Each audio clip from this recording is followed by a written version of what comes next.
We are just oozing show matches here. East versus West. We've got the Belarusian Anatan up against the Canadian Wham. And this is going to be special, guys. Top level players for all you wonderful fans out there in a play all five. Kicks off in Dry Arabia. And I'm actually excited to see this. We've got Sengoku Daimyo for Wham going up against Anatan on the Knights Templar. Knights Templar that did actually get some slight adjustments. All right, just had to quickly switch over my settings. So we have got Knights Templar that are newly buffed, remember. They got some changes to them. So the Hospitaller seem more decent now. The melee advantage on going for Antioch got better. Like overall, Knights Templar seem to have been nerfed towards their water presence in early game at least. But I feel like they've been buffed in other areas. So let's see what they can do. Because the interesting thing is like Anatan should in theory be the opening aggressor here. Knights Templar, I think they can still be a frustrator with Archer Mass in the Feudal Age, whereas Sengoku Daimyo tends to be a greedy setup civ. And you're seeing why out here. These Yutais, remember, they're a way for you to generate additional food income per minute based on food sources nearby, deer, boar, berries. But the catch is, you have to build this marketplace, which you can do in the Dark Age. But like I feel like we just don't actually get wild enough about that detail that you can now build a Dark Age marketplace. Literally no other civ in the game can do this. But yes, you can build a Dark Age marketplace, and then you can eventually buff this up because of the Yatai you're building out of it. The 125 wood each, which means they're a little bit more expensive than a hunting cabin. But honestly, I think they're better than the hunting cabin by far. You know, you're going to get potentially double what you get out of a hunting cabin. And on top of that, food is a lot more useful than gold in those situations. So it's just huge win, huge thumbs up. So we have got your time moving out now. Looks like it's going straight for the boar. I like that we just have this element of being able to see the boar and the deer, because I think there was like something about this when Japan in Age of Empires 3 and the way they function around things like deer, berries, etc. They kind of just make sense that they lean even more into the wildlife. Won't these carts be targeted during the game? Of course. But the trade-off is, like, how long is it going to take you to target them? Because if I build this at pre-3 minutes, and have 125 wood, and I go over to a boar, that means I'm then going to be getting 60 food a minute. So if you don't come to kill this Yatai until minute 6, minute 7, I've already recouped my investment and made some money. That's the way to think about it. And then if you don't come and kill them, I'm then also going to start getting these care packages that head back to my Yatai's originator, the Matsuri, and then bust my gathering rate. And no, you get food all the time. Like, if you watch them, it'll have a little plus on... See? +5, +5. The package is just extra. The package is just extra, an extra 50 food, and it confirms that you get the 5% increase in aura. So these are always good. And this might be a little bit too good. Yeah, we've got the Sengoku Daimyo's Koka Township coming through. I think this thing is... Of all the new landmarks, it might be the first one that ends up on the chopping block. In some ways reminiscent of the old Koka Township and what it could do. But more its utility on land that's very powerful. Yeah, the thing that makes it so good is you have to remember you're spawning a bunch of shinobi for free every 90 seconds.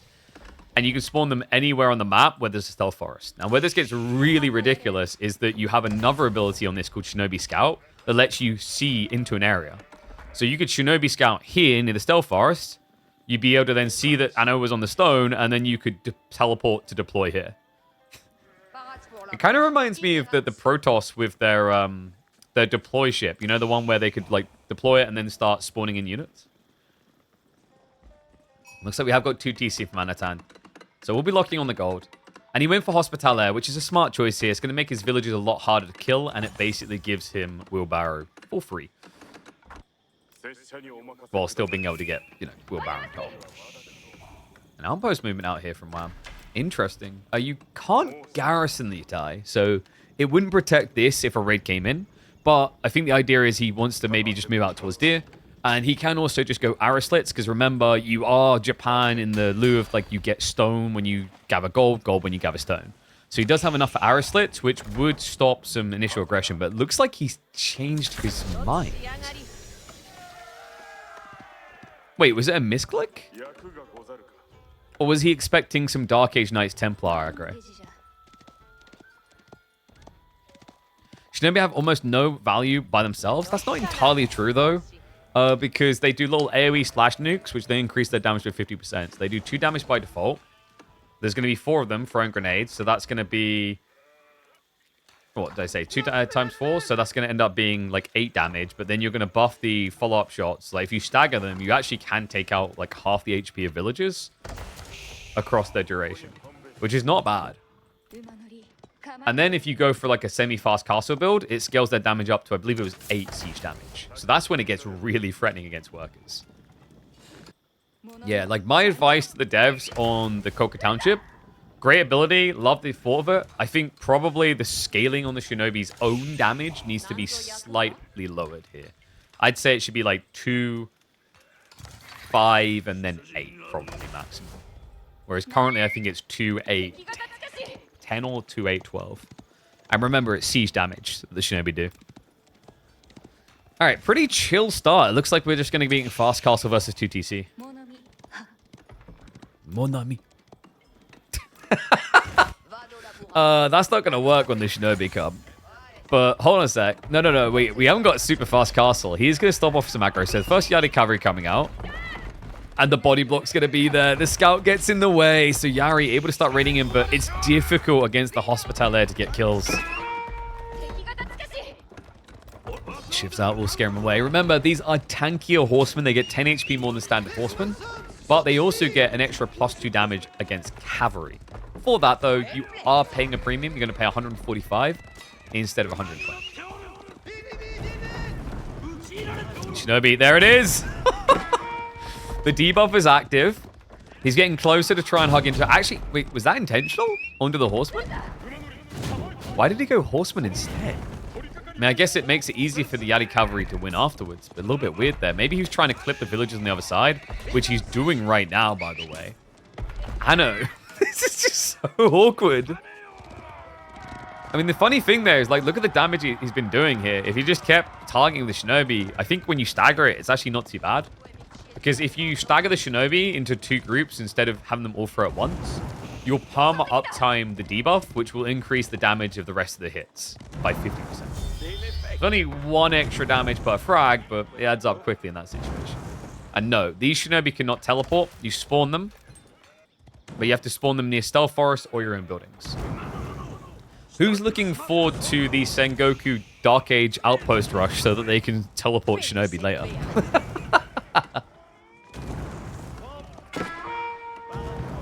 Okay, and there's the castle up now. Temple of Equality on the way.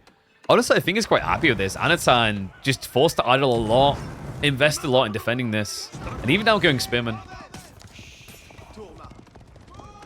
And no, they don't teleport to allied outposts. They start by teleporting somewhere. So you see right there, you summon a group of them near Stealth Forest or one of your buildings. So usually the play would be, if you're Wham here, you'd use the Shinobi Scout first, say here on the Stealth Forest, and then you spawn them in. It is very strong. So he has just got it coming off cooldown, but it'll be a good time to wait. Because if he waits until he's castled up, he'll get an additional 2 Shinobi, and all their stats will be buffed. And that's when they get really scary. Temple of Equality, of course, is not about Buddhists. It's about Ikko-Ikkis, which are combat monks for the Sengoku, and it's going to give them quick access to go towards the relics.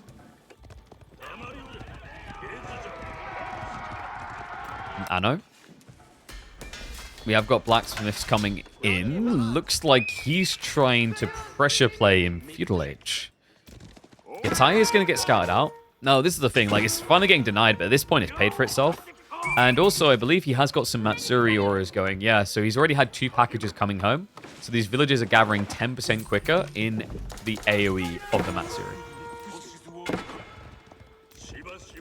Yari will even just jump in on the archers.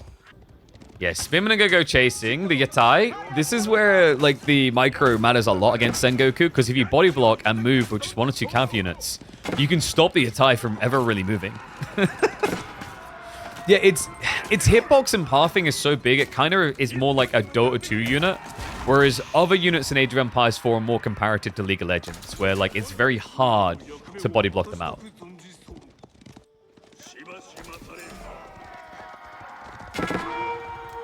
Well, I'm just going to be riding home to guard now. He has got Mad Samurai on the way. Reminder, these Mad Samurai do not have deflective armor, so they don't just munch through Spearmen as easily as the OG Japanese Civ. Because, you know, it means you have to actually take that spear to the face when you charge in. Admittedly, it's only 28 damage from a Feudal Spear. Anatam really needs to find a way to age up soon. Yeah, because my worry here is actually, like, does Wham not just go Yumi? We just prep Steeled Arrow, so it would make a lot of sense. And reminder, he went for the Takeda clan here, so he has buffed up the cavalry's health by 5%.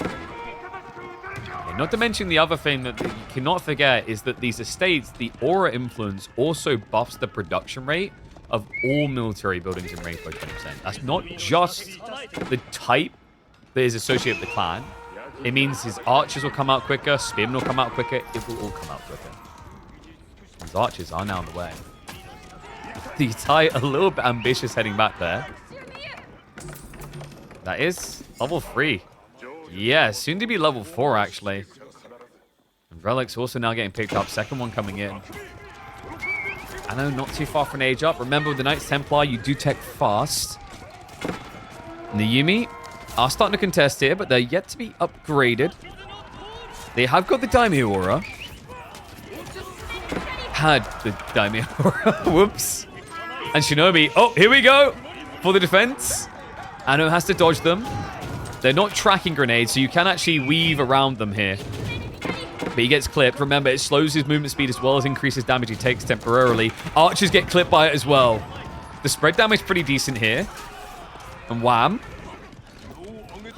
He's looking like he's going to hold on. Anatand is almost ready for an age up, but I don't feel like he's necessarily stopped Wham from getting his gains here. Like, True Relic's already home. We actually just love to see Wham bring the Ikko Ikki across. Ikko Ikkis would be super effective in these type of battles because they have 160 HP and they won't take bonus from either type of unit here. So the reason Ikko Ikki are really good, they can absorb a lot of damage, but also they will heal all nearby units while fighting. Yeah, they're currently on a coffee break. I think they're marching across now. Wham, pushing out. Anatan pushing up. It is going to be the Angevin Empire coming through, so he's going for the heavy spearman. Pretty smart call here, considering that you need to counter the Mad Samurai, and you don't want to get countered by the Yumi. So actually, like, yeah, the spearman makes a lot of sense. The only concern here is going to be, does he actually have enough food to allow for it? He's got the double deer pack to play around, so in theory, not the worst idea. The boar has just expired. You know, come to figure it, like, that was a really close boar spawn. Yeah, so we're on temper, because this driver, I was just thinking about this now, like, in the mode, I didn't give it much thought, but the boar wasn't that far away from his TC by comparison, I think. I don't know if that's just the new biome, because we are using the new biomes here, instead of just recycling the same old one. Honestly, I think the devs just need to go and actually fix the way that biomes function with different maps. They shouldn't necessarily be altering the way that a map spawns. Unless they are going to optimize and design around that being reliable across the board. If so, tip the hat, go for it. But the problem is, like, we should be able to use the biomes. In fact, it should be encouraged. Because the biomes add a lot of character. You know, this already feels a little bit different to, like, the standard one we'd be using. And KPMM does indeed return on the 7th. Yumi getting their upgrade. So Higo Yumi is the way you can get +1 on your Yumi. You don't really have the Bannerman here, but you do have a tech in your estates, and he has built into one of these estates, the Oda clan over here. That's also going to be buffing the health of his ranged infantry a little bit. It's not that crazy on Yumi. Like, you get an extra 4 HP. It's a shrug. The boys that can shrug off all those arrow shots. We have got the heavy spears. Undermesh now on the way from Anatan. What's interesting is he is still going to go for the veterans on spears as he kept 12 alive here. The walls are coming up. So Anno just trying to get ready for more of a longer slog here. He has got a healthy lead, by the way. 22 workers ahead. Militarily in a pretty good position too. Like, his only weakness is potentially just getting out-kited, but I think he's got enough archers to not worry about that. Wow, I don't think we have a single farm yet. Yeah, no, so, like, his economy is not safe long-term necessarily. His Matsuri is set up nicely, though. He's at 25% aura buff now, so this is usually when I'd expect to start seeing Sengoku players considering that type of food. But he's still got some life here, right? He just moved out to the ball. Now, yeah, so he can drag this another 5 minutes without farms. He just has to be careful not to lose too many units, because otherwise, when you have to switch farms, you're going to have no resources for a remax. That was a lot of shots to kill a heavy spear. Yeah, Wham split this up in an interesting way. He sent the cavalry away from the Yumi, which just kind of allowed Anatan to say, okay, heavy spears here, light spears there. Pilgrims have been still pilgriming. The Echo Icky is going to start ickying. Yeah, he moves in for the relic. We'll snatch it and walk it away. That's the 4th relic now. Anatan only able to attain 1 of those 5 objectives. Yeah, it's going to be too late to stop it as well. The comp he's playing just doesn't move quick. Like, seriously, these guys, I mean... I think they just worried a bit too much armor on the top, you know? Like, if you look at their boots, they don't look like they can actually handle that much downward soul pressure. So these guys, they're probably actually feeling a lot of foot pain right now. You know? This is where it'd be great to have some sort of insole sponsor. Meanwhile, these guys, I mean, look at this is just proof that you're meant to wear sandals. The comfy sandals. The speedy boys.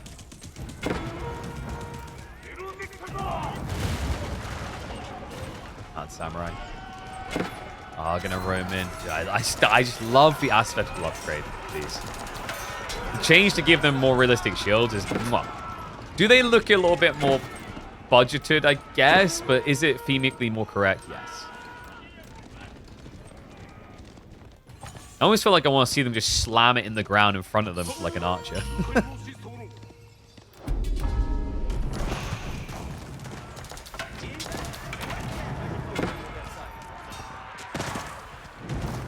And the release is T-minus 1 hour and a half, actually. Not too far off now.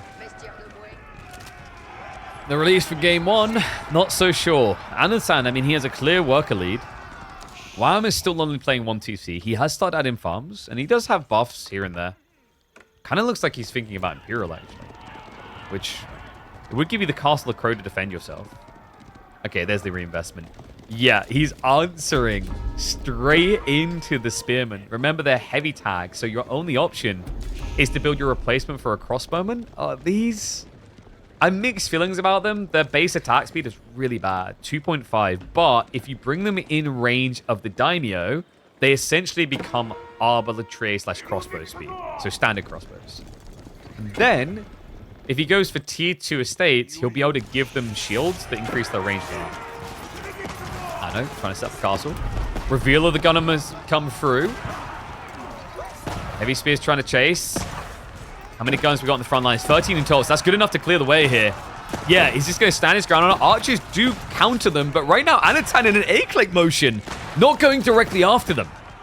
Knights instead are now going to dive past this, bypassing onto the fortress. That pathing is going to be cruel, though. No, I don't know what that one's doing either. The spearmen get back. And this split looks good. Archers able to hold the wave at bay. Fortress still now being worked on. We've got Military Academy now coming in, so an inflate in numbers soon. And a deflation in cavalry here. They're going to try to sneak on the flanks now because it looks like the break in the center is not going to favor him. And I haven't been convinced by these gunners. I felt like they were going to clear the heavy spears a little bit quicker than that. No, that felt quite frankly underwhelming. And now, fighting near this fortress, just not really a great option. You've seen that buff correctly. When you are near the fortress, you get increased health and damage on the heavy spears. It's surprisingly effective to just camp on top of these things. It's a subtle detail. We don't often see it with the Angevin Spearmen, just because often they're not necessarily fighting near the forts. Like, most people will try to siege the forts instead of diving them.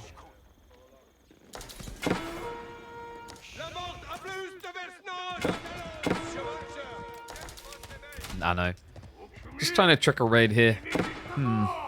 So Wham's starting to set up those farms, but Anatan is a lot quicker, which you'd expect for a guy who's almost 40 workers ahead. Yeah, I'm surprised we haven't got 2 TC out of Wham at this point. Look to breach the side. Good reaction by Anatan. It's going to be a wall rush. Yeah, a stone wall to keep him up permanently. What an unusual ton on this game. I wasn't really expecting it to go this long with the moves they were making early on. This is kind of surprising, actually. Now we're getting additional fortresses. I mean, just think about how many Knights Templar games you've watched on land where they can't even get one fortress up. Like, I actually like that we're getting some breadth here, showing off the new Sengoku, but also reminding us that Knights Templar are actually a civ. And might not be that tragic of one. And Wham went for the temple, not for sake. To be honest, I'm surprised he didn't go for Sake Brewery. So the Sake Brewery is the one that gives you 5 Tokokoji mats, which are farms that gather gold from them. What's interesting about those farms is when you cap out your Yatsuri and all of your ecotechs, your 5 villages can gather about like 530 gold a minute. So you're getting over 100 gold a minute out of one villager when you're fully capped on that. It's pretty insane how good the Sake Brewery is. Like, to reference it another way, if you go Regnitz and you get 3 relics, Regnitz for 3 relics is going to give you 480 gold. Now, if an HRE player gets 3 relics, his game is considered to be pretty good. Sake Brewery, while it's not going to immediately be at that much gold mass, it's going to build to it, and you'll always have it. Yeah. I think that's going to be the meta, but I like that Wham's cooking someone different here. We've got Mass Eco Iki now. The interesting thing about the Eco Iki strat, they don't have the light tag or the heavy tag. They do have a melee tag. Unfortunately for Anatan, all of his units, none of them get specifically melee. Like, you have light melee infantry, but they're not light. Which is a little bit surprising considering that technically, like, they have no ranged or melee armor by default. In fairness, though, I think the Eco Iki needed to not be tagged as light. If they were, they would just be the worst monk in the game.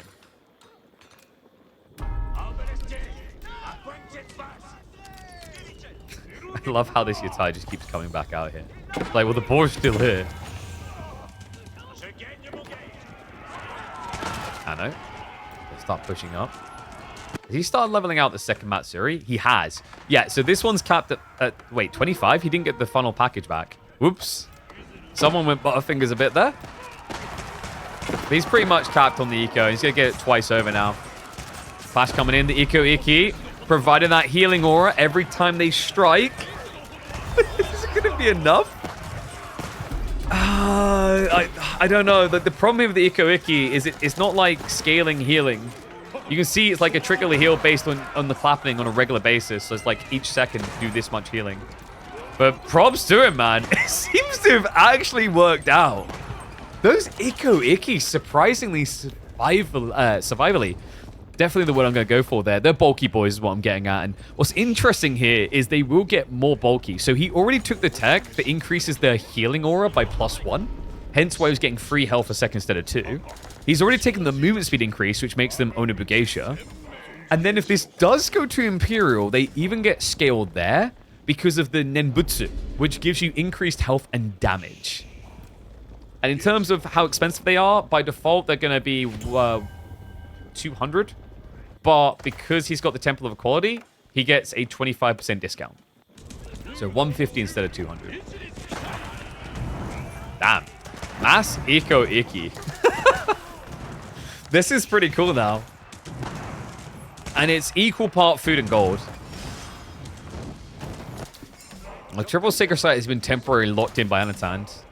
Is he thinking about just going Imperial Age? He has the right idea here. Like, Templar Brother is probably your best answer to Eco Iki. You just want something that wave clears fast.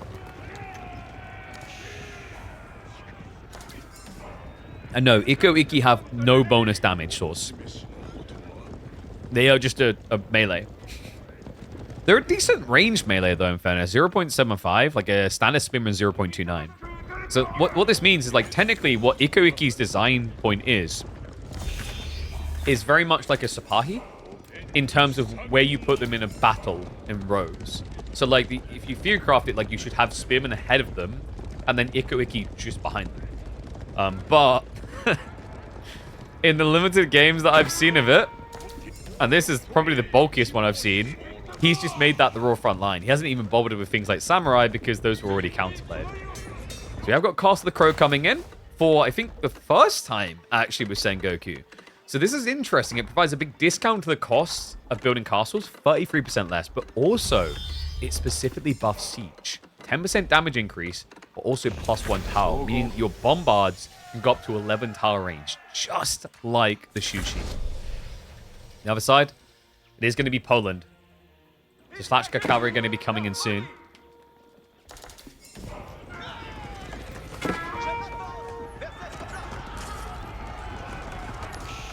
It's going to be a dive by the archers towards the farms. Going to be able to find a few worker kills, but as long as Wham doesn't hemorrhage more than 2 or 3 here or there, I don't think he cares right now.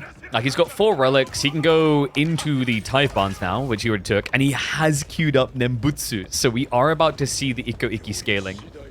Yeah, I'm honestly a little bit surprised Ikko Ikki don't scale already, by the way. They get literally no increase to their stats when you go to Imperial Age. I guess it kind of makes sense, though. Could you imagine how cheesy it would be to just mass Ikko Ikki, tech, and then immediately have them upgraded in the enemy base? I just love how cool these samurai still look, these mad samurai, despite the fact they've got what looks like bootleg shields, right? Like, I mean, the headpieces on these mad samurai are pretty sick. I just love how they've actually made this one feel different to the OG Japanese mad samurai.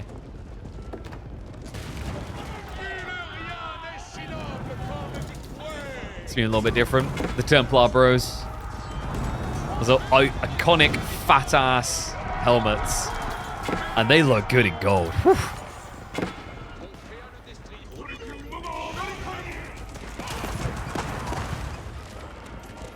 Tanagashima Ashigaru have not been upgraded yet. Yeah, it looks like he doesn't care about it. The strategy is going to be Yumi, Mounted Samurai, and Ikko Ikki. And we are talking mass Ikki. 30 Ikko Ikki monks. 260 HP on these bad boys. And a healing aura to boot. He pushes in.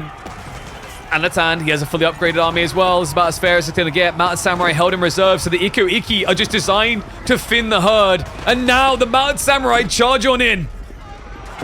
And he was crafty enough to pull that spearman wave back. Gonna commit in now. Heavy spear versus heavy cav. With the Ikko Ikki sustained heal, though, Wham is doing it. He's breaking him. What? Ikko Ikki, more like Ikko Sickies. Damn, these guys are incredible.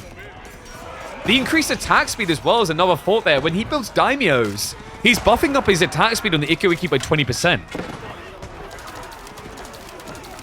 And the Mounted Samurai, 297 HP. I mean, this is not even his final form. He hasn't got biology yet. He hasn't got incendiary arrows. Like, there's actually a lot of elements currently missing from this strat that will make Wham even stronger. So he backs off. Denial of resource around the center. We have got the trebuchets now coming in. That's a rare sight. But... what?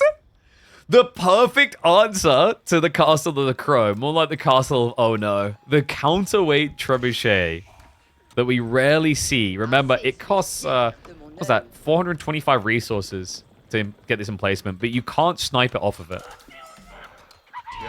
And no, it seems Wham is forgetting about the daimios. It's easily done, to be honest with you, because, like, I'll show you why. So, if you're an F1 enthusiast, here's what your UI is going to look like. So where are the Mounted Samurai, like, where are the daimyo? They're not there. So I'd have to cycle through to my estates to click them. And, like, you shouldn't really be on your estates by default anyway, because, like, if you're either F1 grouping or you're using a control group on your stables. So you inherently aren't really ever on them in a natural way. I think they need to rethink that a little. And what is interesting here, though, is he just dropped estate level 3, but he's yet to get Mounted Samurai Odachi. Now, Odachi is back, but for this civ, it is not for the foot samurai. It is reserved for horseback. Yeah, so, like, it's a bit surprising he's now switching into Yari Cavalry, because this would have been a perfect time to utilize that tech. +4 damage against infantry would have went a long way here. I guess maybe Wham just feels like he doesn't necessarily have the gold long-term to justify that, as Mount Samurai are still pricey at 100 gold each.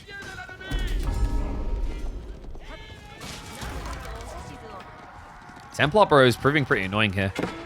This Lance Charge, I mean, they almost one-hit kill villagers on entry. Because remember, he's got the Kingdom Poland, which gives increased charge damage.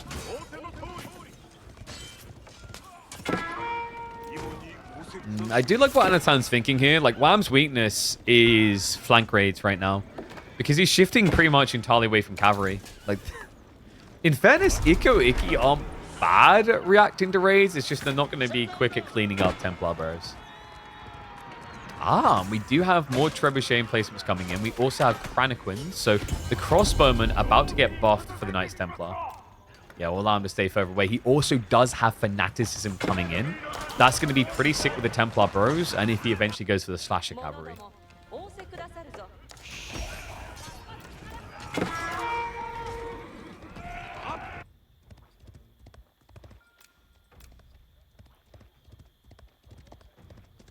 So the reason why Anno isn't going Slasher Cavalry over Templar Bros, because Slasher Cavalry runs you a lot more pricey than Templar Bros, correct? So if we show you in the stables. So if you go for the Slasher Cavalry, they're going to be 300. The Templar Bros are going to be 260. And right now, he's more focused on raiding. And for raiding purposes, like, Templar Bros are just as good, really.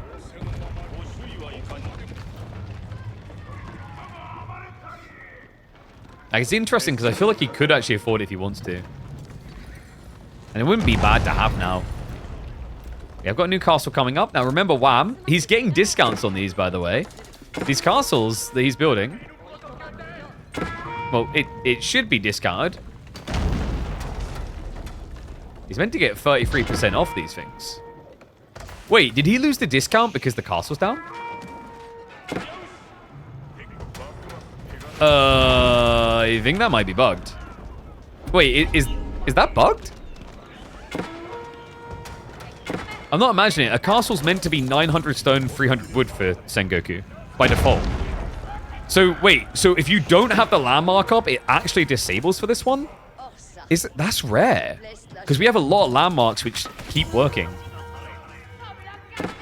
So for example, for those who don't know, if you're playing French and you build a Red Palace, and your Red Palace goes down, your castle still have crossbow bolts.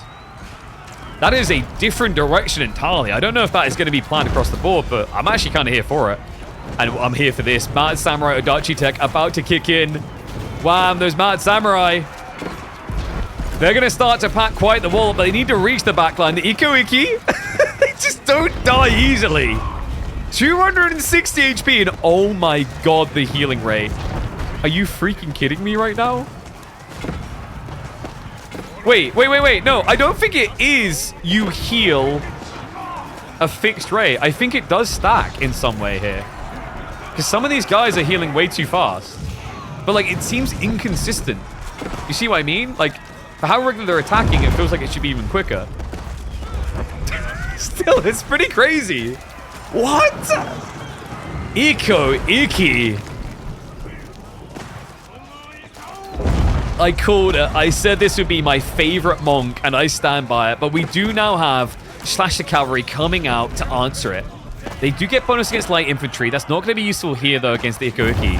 But it's just a raw, heavy DPSer. And the other thing I think actually that came in clutch here for Anatan is the Craniquins. These crossbowmen, just having the extra range to stay away from the Yumi to also do extra damage has made the world of difference. And now Wham! Wham! He has been cracked! He has been smashed!